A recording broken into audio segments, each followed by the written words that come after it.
네, 안녕하세요. 네. 신용환입니다. 반갑습니다. 목소리가 이제 코맹맹이 소리가 안 나죠. 네, 환절기가 지나서 환절기 지나서 이제 비염이 좀 좋아졌습니다. 어제 날씨 같은 게 거의 뭐 초여름 날씨였어요. 네, 덥더라고요. 진짜 뭐 이 밤에 가는데 야 이게 딸을 불러서 생맥주를 한잔 할까 막 이런 생각이 맞아요. 절로 날 정도로 이 저 미풍 봄바람 그 특유의 봄 냄새 아주 좋았습니다. 좋더라고요. 대한민국에 봄이 오고 있습니다. 봄이 지금 이제 오고 있다. 우리의 가슴에도 봄이 오고 있습니다. 그렇습니다. 네. 아, 이제 뭐 대선 국면은 간 새로운 대한민국이 만들어진다라는 또 희망이 네, 있기 네. 때문에 많은 분들께서 아 날씨도 이렇게 네. 정말 봄이 오는구나. 아 그동안 생각하신 막 것 같아요. 마음이 추웠어요.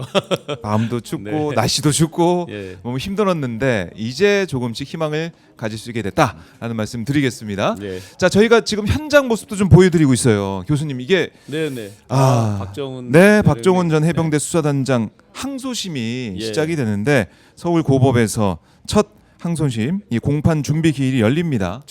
저 다른 거는 네. 즉시항고 이런 건 다 포기하는 사람들이 항소심 저 이재명 그러게 대표에 말입니다. 대한 상고 이런 것도 빛의 속도로 하죠. 참 어이없습니다. 이게 어떻게 이럴 수가 있냐? 끝까지 괴롭히겠다. 네. 이거밖에 안 되는 것 같아요. 군사법원이죠. 네, 적어도 항소심도 마찬가지로 계속해서 저희 서울 고법, 서울 고법. 일반 네, 서울 고법에서 그렇죠. 그 일반 고법으로 넘는 네, 거죠. 1심에서 이제 네네네. 무죄가 나왔는데 이 서울 고법에까지 이제 가져와 가지고 2심까지 가고 있는 상황. 네네. 이 박정훈 대령 오게 되면 저희가 또 현장 연결해서 네. 기자회견 현장 더 들어보도록 하겠습니다. 네. 자, 교수님, 뭐 사실 보수 진영의 보수 이 움직임을 잘 알고 계시잖아요. 지금 한덕수 차출론도 있고, 네. 뭐 그거는 저희가 얘기하도록 하고 예. 국민의힘 경선 8명의 후보가 지금 A조, B조, 토론조까지 편성이 돼서 오늘 또 뭐 비전 발표 이런 것도 한다고 하더라고요. 네. 자, 조별 편성 또 8명의 주자 상황들 좀 어떻게 보고 계십니까? 그 듣는 도토리들 기분 나쁘시겠지만 전문 용어로 도토리 키재기라고 하는 거죠. 전문 용어로. 우리 예. 시청자 여러분들이 이제 국민의힘 그 경선 이야기를 하면 짜증 내시는 분들이 있으세요. 들을 필요도 없는 얘기를 뭐하러 하냐고 그렇게 하시는데 예. 이유를 조금 넓은 마음으로 보시면 어쨌든 해방 이후에 대한민국 그 민주주의가 네. 좋든 싫든 양날개가 어느 정도는 균형을 맞아야 날아가는 구조로 왔습니다. 강대국 대열 사이에서 네. 진보 보수로 나뉘면서 그런 왔는데 최근에 이제 12.3 내란의 밤 많은 분들이 눈으로 직접 목도하셨고 네. 그 뒤로 날개 한쪽이 부러졌습니다. 휘어졌으면 적당히 바로잡아 쓰겠는데 아예 부러져 버렸습니다. 네. 그러면 부러진 것은 용접을 하거나 뭐 하지 않고 본드로 붙여서 될 수 있는 건 아니잖아요. 그런데 용접을 해서 쓰려도 본인들의 마음 자세가 되어 있어야 되는데 네. 그게 되어 있지 않죠. 그러니 제가 몇 번 농담 드렸습니다만 개미를 일렬로 세우는 것보다 국민의 힘을 일렬로 세워서 새로운 대한민국, 발전하는 대한민국의 미래 목표 지점을 향해서 가는 게 훨씬 어렵겠다. 그런 차원에서 지피지기 차원에서 그들의 경선 과정부터 네. 저희와 본선에서 경쟁할 이런 어떤 그 진영 논리를 떠나서도 대한민국 미래를 위해서 한번 전체적으로 좀 본다는 이런 개념으로 봐주시면 좋을 것 같습니다. 그러게요. 자, 지금 보면은 뭐 이제 토론 배틀이 A조, B조 나눠졌는데 네네. 사실 B조에 좀 관심이 많이 네, 가요. A조는 뭐 이 멤버 구성도 그렇고 어떤 예. 이렇게 소위 말해서 이제 각이 안 서는 거죠. 거기 안 섰다. 각이 설 때 이제 흥미가 유발이 되고 관심이 집중되는데 A조는 뭐 김문수, 안철수 뭐 이 두 후보가 눈에 띄긴 하는데 네. 정말 각을 세워서 뭔가 할 것 같지는 않고. 뭐 각이 선다면 뭐 내가 MB 아바타입니까 뭐 이런 각이 나올 수도 있겠죠. 예를 들어서 뭐 윤회 이제 반대한 네. 얘기를 하면서 김문수인데 엉뚱한 소리. 이거 이 얘기 할까요, 안철수 후보가? 네네 김문수인데 그런 얘기 의외로 못 하고요. 오히려 제가 보기에는 예. 오히려 김문수 후보는 대한민국 미래를 얘기할 가능성이 있고요. 거꾸로 안철수는 기승전 이재명 대표를 얘기할 가능성이 공격을 높아요. 한다. 지금까지 보면 예. 범죄자냐 초보 정치인이냐 그래서 내가 윤석열과 단일화했다 이런 얘기를 황당한 소리를 하잖아요. 초보 네, 운전자가 더 낫다. 그렇죠. 그래서 이게 이제 착각인데 누구를 밟고 일어서면 뭐가 된다 이제 이런 착각이죠. 당내에서 일단 자기들이 딛고 일어서야 되는데 예. 전부 기승전 이재명. 지난주에 농담 드렸지만 11분 영상의 마지막 그래서 지금은 이재명 딱 나오잖아요. 마지막 문구가. 예, 이재명. 네, 그래서 아마 그 각이 거의 안 쓸 거예요. 각이 안 서는 A조 모습. 사실 근데 B조가 관심이 많이 모아지고 있어요. 네. 지금 우리 크로스님께서도 국힘 경선 B조는 팝콘 각입니다. 나경원 대 한동훈 크크 뭐 이렇게 댓글 주셨는데. 팝콘각 플러스 예. 봉숭아 학당이라고 봉숭아 학당이 왜 폐지되는지 금방 아실 겁니다. 폐지됐는지를 금방 느끼실 수 있는. 네. 근데 이게 이제 2인 삼각도 아니고 완전히 세 분이 이해관계가 첨예하게 얽혀 있죠. 나경원, 한동훈, 홍준표. 나경원, 한동훈은 네. 비교적 가장 최근에 아. 붙은 적이 있죠. 작년 7월에 그 전당대회 할 때 그렇죠. 예. 그때 이제 뭐 자기한테 뭘 부탁했니? 빠루에 대해서 늦춰달라 부탁을 했니? 재판을 말았니? 빼달라. 예, 그 이제 얘기를 그게 했는데. 비교적 최근에 이제 접전이 한번 있었던 거고 거슬러 가면 홍준표, 나경원 아마 10년 넘었을 거예요. 그 구현 관계가 옛날 이제 원희룡, 오세훈 등등이 서울시장 나갔다 집단적으로 포기하면서 당 대표 아웃되고 뭐 그런 시점부터도 같이 이제 굉장히 안 좋게 돼서 그렇겠네요. 10년이 훨씬 네, 넘은 네. 악연들이 그러니까 각각 개별로 아. 서로 이제 얽혀 있는 관계라서 누가 누구를 공격할지 모르는 만인에 대한 투쟁처럼 아주 누가 훅 치고 들어와서 할지 모르는.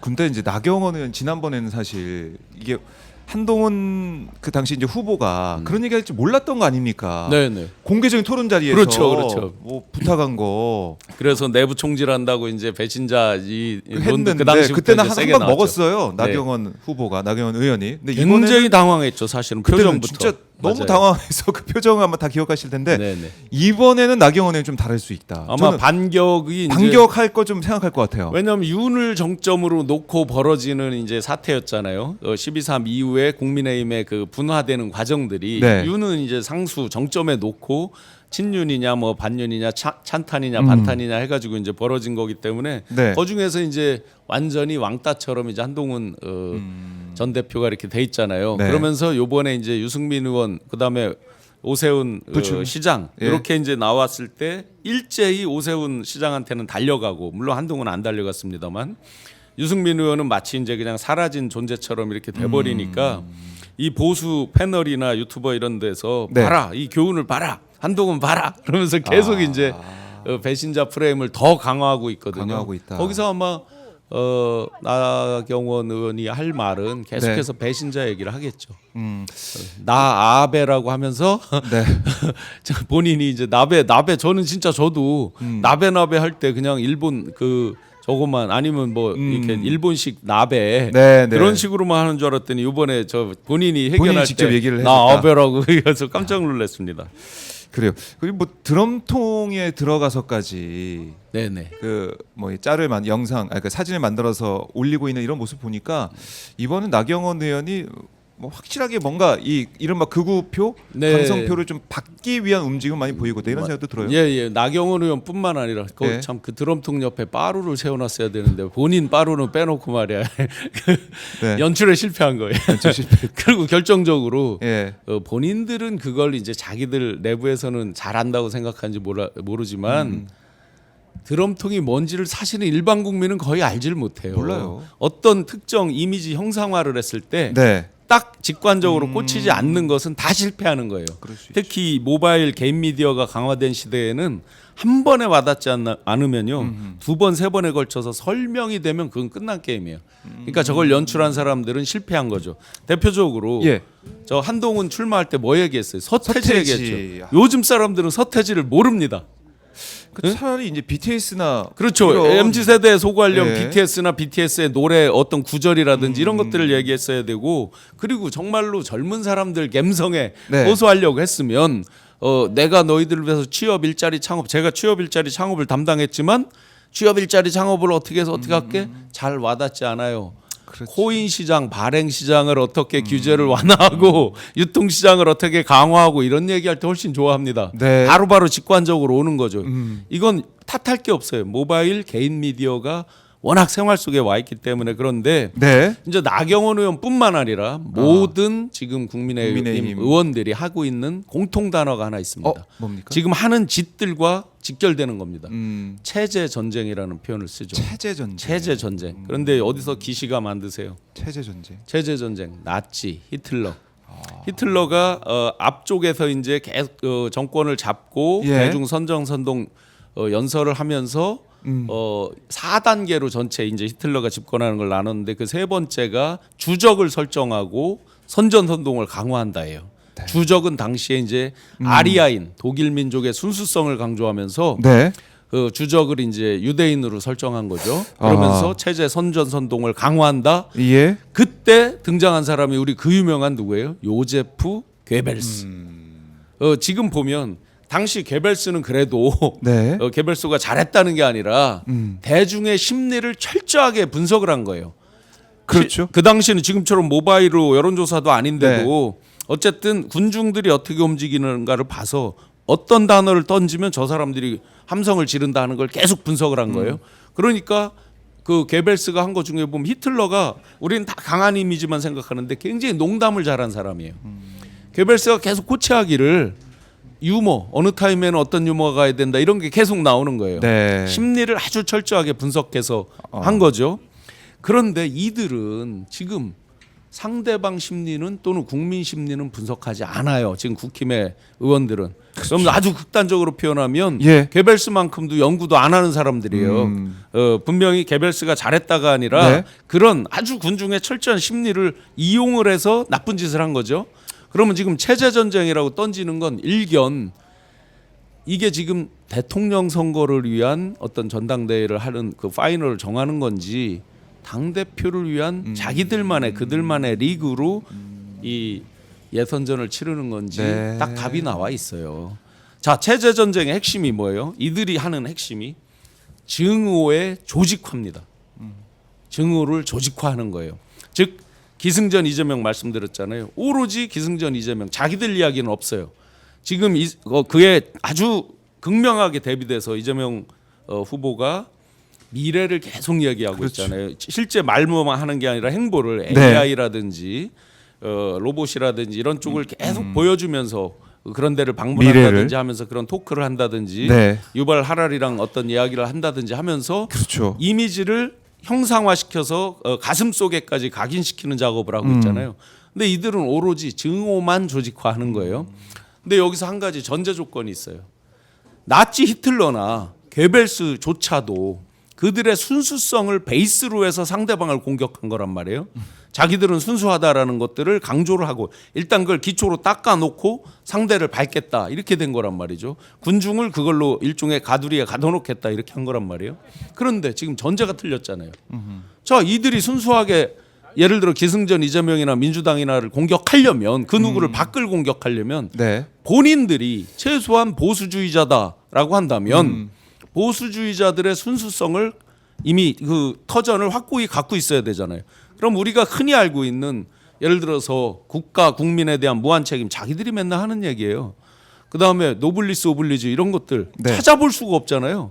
그렇죠. 국민에 대한 무한 헌신 봉사 이런 건 없고 오로지 저 여론 조작해서 후보가 된다든지 뭐 뒷돈을 누가 남이 돼서 뭐를 한다든지 맨 이런 거잖아요. 지금 나와 있는 후보들 중에 보면 최소한 이거 내란 사태에 있어서 석고되지 않은 모습도 보이지 않고. 아예 없었죠. 아예 예. 단 한 명도 진정성 있게 석고되지 않은 걸 본 적이 없어요. 진정성 있게 석고되지 않다면 이렇게 인해 전술로 11명, 8명씩 나오질 않죠. 그래. 진정성 있게 석고되지 예. 했다면 결론적으로 자기들도 오염돼 있는 사람들이 누가 누구에게 체제 전쟁을 선포하고 누가 누구의 증오심을 조직화하는 거냐. 네. 자기들끼리만 증오심이 조직화돼서 극우로 최종적으로 전락해서 추락하게 되어 있다. 네. 이미 스스로 봉숭아 학당으로 전락했다. 봉숭아학당으로 전락을. 시작도 전에 이미 전락해 예. 있습니다. 뭐 봉숭아학당 전락은 했지만 어쨌든 이 비조 토론은 좀 재밌을 것 같아요. 재미는 예. 있죠. 코미디 재밌습니다. 같은 팝콘 각은 분명히 팝콘 각은 나옵니다. 나오는